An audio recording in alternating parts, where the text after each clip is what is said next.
Hi, and welcome to this week's broadcast. Alcohol use in older adults is often described as a hidden issue, not because it's rare, but because it's frequently under-recognised. It might be unexplored, and it might be insufficiently responded to. So across reviews, there is a recurring pattern. Older adults experiencing alcohol-related harm are less likely to access support, and when they do, that support is not always designed with them in mind. Mainstream alcohol services have largely evolved around a particular narrative, including younger populations, binge drinking patterns, and group-based recovery models. But this doesn't reflect the reality for many older adults. Instead, their experiences are often shaped by long-term or increasing alcohol use in later life, maybe coexisting health conditions, social isolation, bereavement, or loss of identity, maybe reduced mobility or frailty. And yet the service offered often remains unchanged. And where it does remain unchanged, that represents a significant form of exclusion. This gap in support is not always about access alone. It's about how systems interpret or fail to interpret need.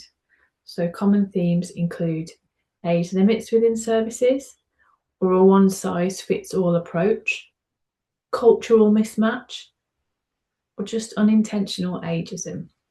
And one of the most significant barriers sits at the point of recognition. Symptoms of alcohol misuse in older adults can present as falls, confusion, depression, changes in behaviour, but these are often attributed to ageing, dementia, physical health decline.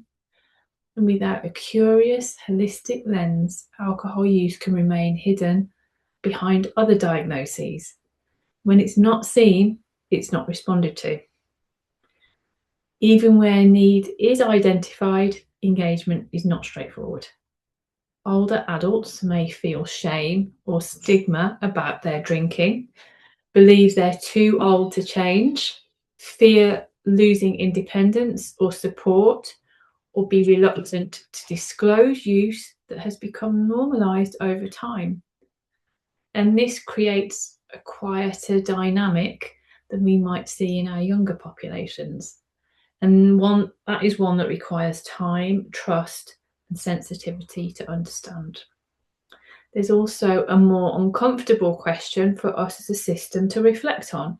In some cases, there's a perception, rarely stated outright, that intervention in later life is less impactful or less cost effective. And this is the fair innings thinking.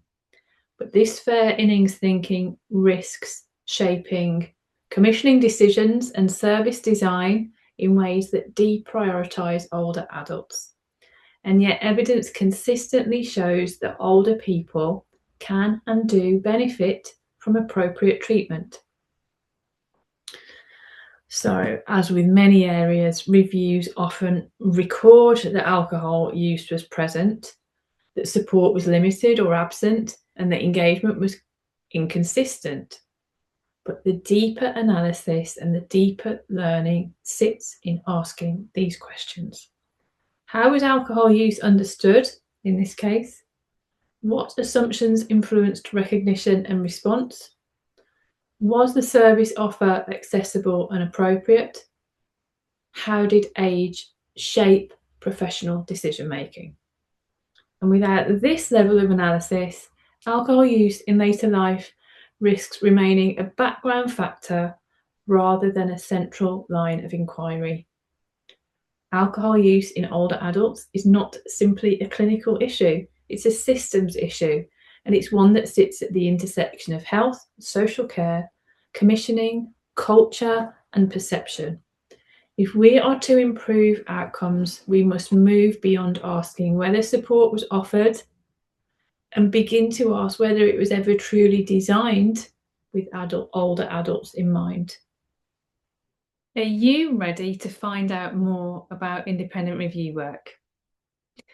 Well, whether you've been thinking about independent review work for a while or you're only just coming across it, why not join me for a free session that brings all of the elements together?